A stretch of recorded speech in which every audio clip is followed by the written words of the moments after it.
Bismillahirrahmanirrahim. Hello students, how are you all? I hope you are all well. Today I am going to take another online class for you. It's on sentence. We know that structurally we can divide sentence into three particular categories: simple, complex, and compound. Today we will know the definition, the characteristics, and how to know them when we go through a text. Let's look at them at a glance.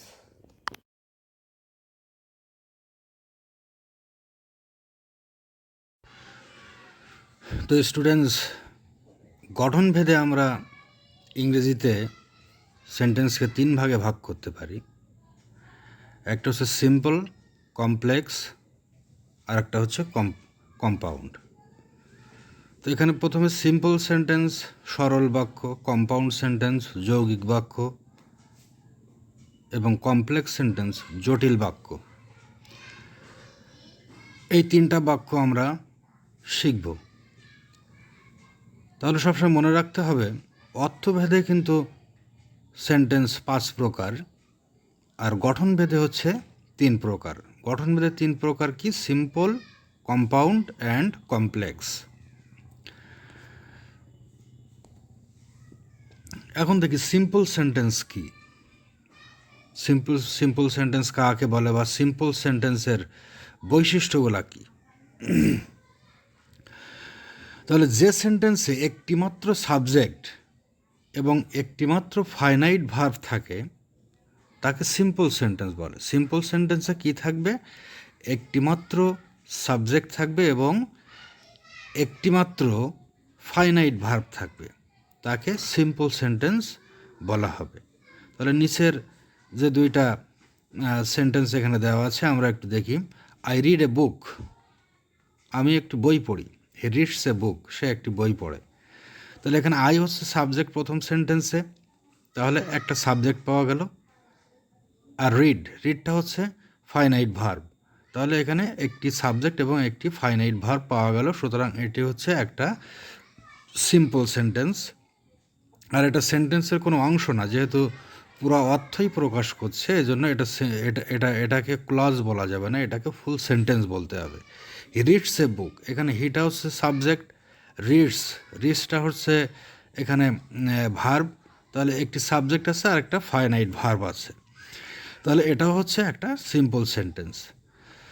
এবার finite verb কি প্রশ্ন আসতে পারে বা মনে প্রশ্ন জাগতে পারে যে ফাইনাইট ভার্বটা আমরা কিভাবে চিনব। তাহলে এবার একটু ফাইনাইট ভার্ব আমরা কিভাবে চিনতে পারি সেটা একটু দেখি। ফাইনাইট ভার্ব হচ্ছে সমাপিকা ক্রিয়া বাংলায়।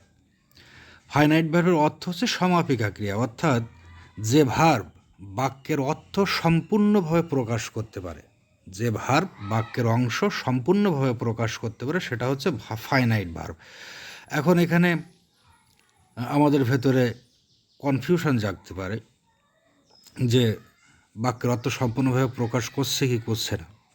এর চাইতে সহজ যে উপায়, এর হচ্ছে আর একটা ডেফিনেশন, সেটা এই ডেফিনেশনটা শিখতে পারলেই ফাইনাইট ভার্ব পুরোপুরিভাবে চেনা যাবে।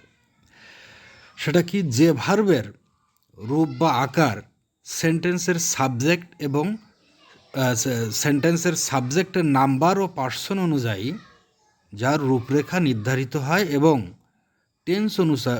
টেন্স অনুসারে পরিবর্তন হয়। তাহলে যে ভার্ব সেন্টেন্সের সাবজেক্টের নাম্বার ও পার্সন অনুযায়ী যে ভার্বের রূপরেখা নির্ধারিত হয় এবং টেন্স অনুসারে যার পরিবর্তন হয় সেটা হচ্ছে ফাইনাইট ভার্ব। তাহলে নিচে যে দুইটা সেন্টেন্স দেওয়া আছে, তাহলে দেখা যাক এখানে সাবজেক্ট তো হি গোস টু কলেজ ডেইলি, এখানে হিটা সাবজেক্ট, গোসটা হচ্ছে ভার্ব। তাহলে এটা হচ্ছে ফাইনাইট ভার্ব কিনা সেটা আমরা একটু পরীক্ষা করে দেখি। এখানে সাবজেক্ট হচ্ছে হি, এটা হচ্ছে থার্ড পারসন সিঙ্গুলার নাম্বার, এরপরে গোর সাথে ইয়ের যোগ করা হচ্ছে গোজ। তাহলে এইখানে সাবজেক্টের নাম্বার ও পার্সন অনুযায়ী এই ভার্বটার রূপরেখা নির্ধারিত হচ্ছে, তাহলে এটা একটা ফাইনাইট ভার্ব। পরের সেন্টেন্সে I go to office daily, I হচ্ছে ফার্স্ট পারসন সিঙ্গুলার নাম্বার। তো আমরা জানি যে ফার্স্ট পারসন সিঙ্গুলার নাম্বারের পরে ভার্বের সবসময় বেস ফর্ম বসে, বা বেস ফর্ম বসে। তাহলে এখানে গোয়ের বেস ফর্ম গোই বসে গেছে, তাহলে এখানে সাবজেক্ট অনুযায়ী এর রূপরেখা নির্ধারিত হচ্ছে এবং টেন্স অনুযায়ী এর পরিবর্তন হচ্ছে। যেহেতু এখানে ডেইলি আছে, তাহলে ডেইলি যে সেন্টেন্সে বসে সেটাকে আমরা প্রেজেন্ট ইনডিফিনিট টেন্স হিসাবে ধরে থাকি।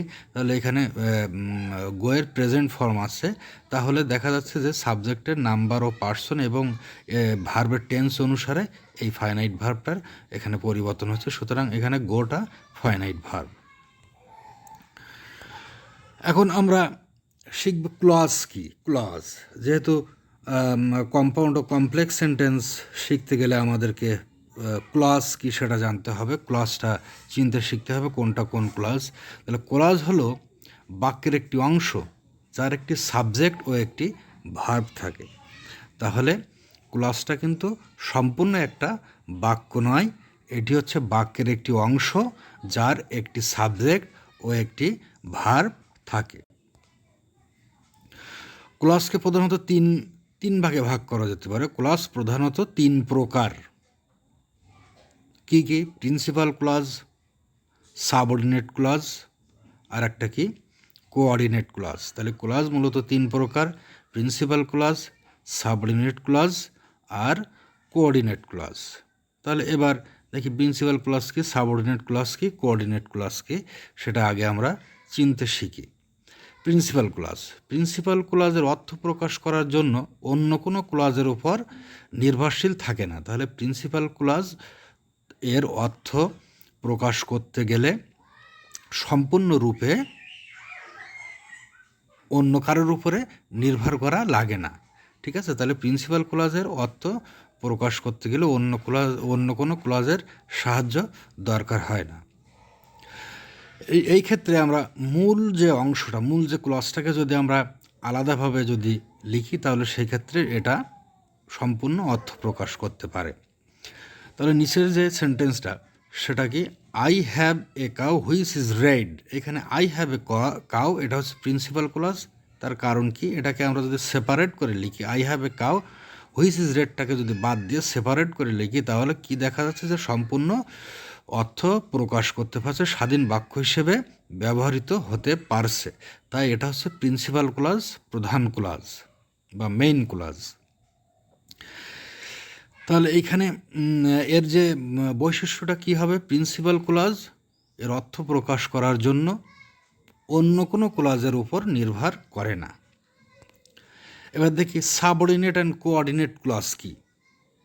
সাবঅর্ডিনেট ক্লজ, যে ক্লজ প্রিন্সিপাল ক্লজের সাহায্য ছাড়া নিজে নিজে বা একাকী অর্থ প্রকাশ করতে পারে না, তাকে সাবঅর্ডিনেট ক্লজ বলে। তাহলে যে ক্লজটা হচ্ছে প্রিন্সিপাল ক্লজের সাহায্য ছাড়া কখনোই এর অর্থ সম্পূর্ণরূপে প্রকাশ করতে পারবে না, সেটা হচ্ছে সাবঅর্ডিনেট ক্লজ। সাবঅর্ডিনেট মানে হচ্ছে অধীন। তাহলে যে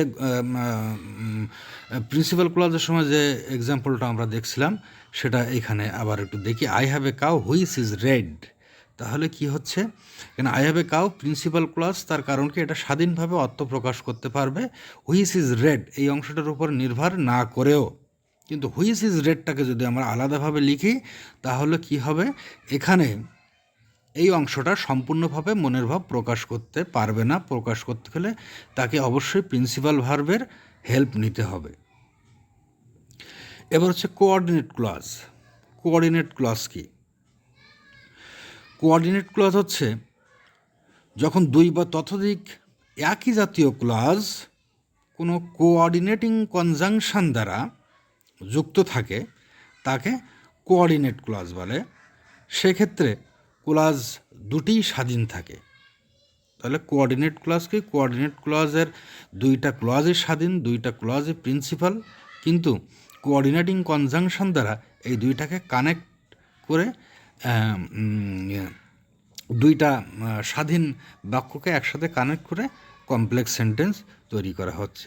যেমন হি ইজ পুয়ার, এটাকে যদি আমরা আলাদাভাবে লিখি তাহলে সেই ক্ষেত্রে এটা সম্পূর্ণভাবে অর্থ প্রকাশ করতে পারে। হি ইজ অনেস্ট, এটাকে যদি আলাদাভাবে লিখি তাহলে এটা নিজে নিজেই সম্পূর্ণ অর্থ প্রকাশ করতে পারে। অর্থাৎ দুইটা অংশই স্বাধীন এবং বারটা হচ্ছে কোঅর্ডিনেটিং কনজাংশন, এটাকে মাঝখানে ব্যবহার করে দুইটা সেন্টেন্সকে যুক্ত করা হচ্ছে।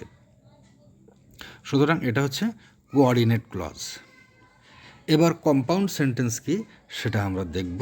তাহলে আগে সিম্পল সেন্টেন্স দেখলাম, সেটা সিম্পল সেন্টেন্সে কি বলা হচ্ছে, যে সেন্টেন্সে একটিমাত্র সাবজেক্ট ও একটিমাত্র ফাইনাইট ভার্ব থাকে তাকে হচ্ছে সিম্পল সেন্টেন্স বলে।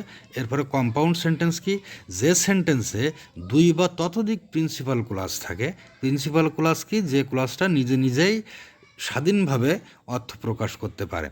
এবং এই ক্লজগুলো কোঅর্ডিনেটিং কনজাংশন কোনগুলো? ফর, অ্যান্ড, নর, বাট, ওয়ার, ইয়েট, সো, এইগুলো দ্বারা যুক্ত থাকে, তাকে কম্পাউন্ড সেন্টেন্স বলে।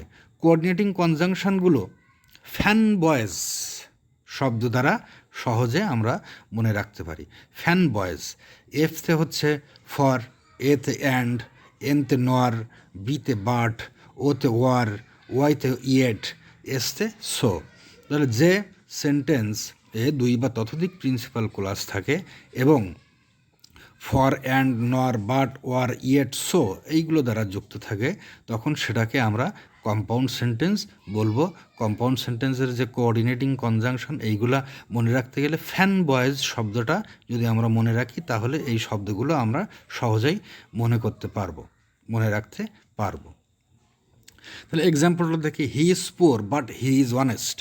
হি ইজ পুয়ার স্বাধীন বাক্য, হি ইজ অনেস্ট স্বাধীন বাক্য, বাট কোঅর্ডিনেটিং কনজাংশন যুক্ত করে এটাকে কি করা হচ্ছে, এটাকে কম্পাউন্ড করা হচ্ছে।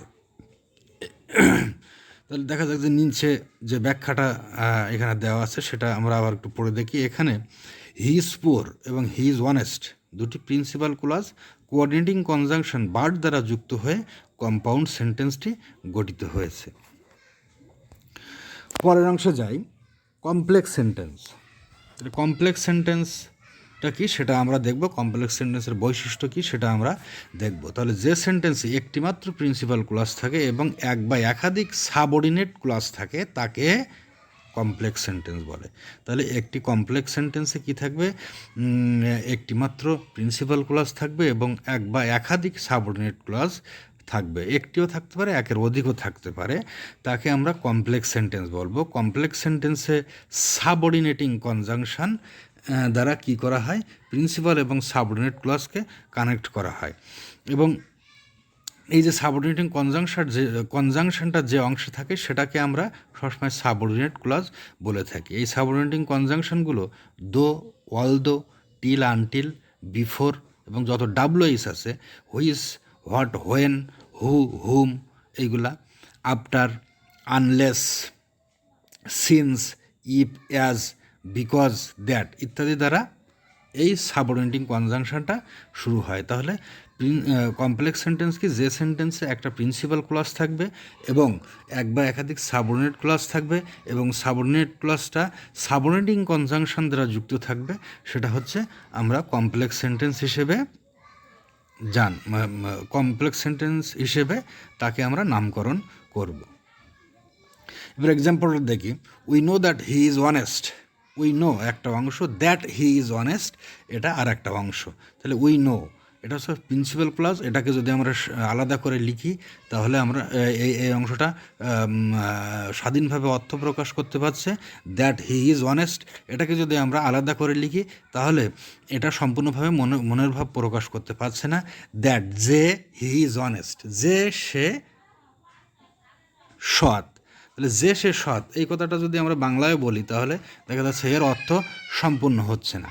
তাহলে এটা প্রিন্সিপাল ক্লজ উই নো এর উপরে এটা নির্ভর করছে।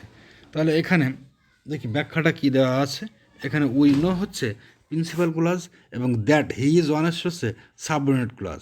এই দুটি ক্লজ মিলে কমপ্লেক্স সেন্টেন্স গঠিত হয়েছে। এবং দ্যাট হি ইজ অনেস্ট, এখানে সাবঅর্ডিনেটিং কনজাংশন কি দ্যাট, তাহলে এই অংশটা আমরা চোখ বুঝে বলবো যে সাবঅর্ডিনেট ক্লজ। তো আমরা এখানে সিম্পল সেন্টেন্স কি জানলাম, কম্পাউন্ড সেন্টেন্স কি জানলাম, এবং কমপ্লেক্স সেন্টেন্স কি সেটাও জানলাম। এবার যেটা করতে হবে সেটা বিভিন্ন সেন্টেন্স যখন তোমরা দেখবে তখন সেই সেন্টেন্সটা সিম্পলে আছে নাকি কমপ্লেক্সে আছে নাকি কম্পাউন্ডে আছে তোমরা সহজেই চিনতে পারবে। আর যে আমাদের ট্রান্সফরমেশন অফ সেন্টেন্স, যেখানে সিম্পল থেকে কমপ্লেক্স, কমপ্লেক্স থেকে কম্পাউন্ড, কম্পাউন্ড থেকে সিম্পল ইত্যাদি করতে হয়, সেখানে আমরা বাক্যটা যদি আগে না চিনতে পারি যে কোন কোন সেন্টেন্সে আছে, তাহলে আমরা কিন্তু সেটা সহজে পরিবর্তন করতে পারবো না। এই জন্য সিম্পল, কমপ্লেক্স, কম্পাউন্ড চিনতে পারা অত্যন্ত জরুরি। এবং যে যখন ফ্রি হ্যান্ড রাইটিং লিখতে হয় তখন এইগুলো ব্যবহার করলে সেন্টেন্স আরও বেশি শ্রুতিমধুর হয়। সবসময় সিম্পল সেন্টেন্স ব্যবহার করলে কোহিয়ারেন্স সবসময় ঠিক হয় না। এই জন্য যখন আমরা কমপ্লেক্স, কম্পাউন্ড, সিম্পলে এগুলো একসঙ্গে ব্যবহার করব তখন আরও সুন্দরভাবে আমরা একটা প্যারাগ্রাফ বা একটা কম্পোজিশনকে আরও বেশি শ্রুতিমধুর করে তুলতে পারবো। তো আজকে এই ক্লাসটা এখানেই শেষ করছি। খোদা হাফেজ। পরবর্তী ক্লাস নিয়ে খুব শীঘ্রই হাজির হব। তোমরা বাড়িতে থাকো, বাড়িতে থেকে এই যে করোনাকালীন সময়ে নিজেদেরকে আরও বেশি বেশি করে তৈরি করতে থাকো, কেননা ইংরেজি গ্রামার যদি না জানো তাহলে কোনো ক্ষেত্রেই ভালো করা সম্ভব হবে না। তো আজকে এই পর্যন্ত, সবাইকে ধন্যবাদ জানিয়ে শেষ করছি।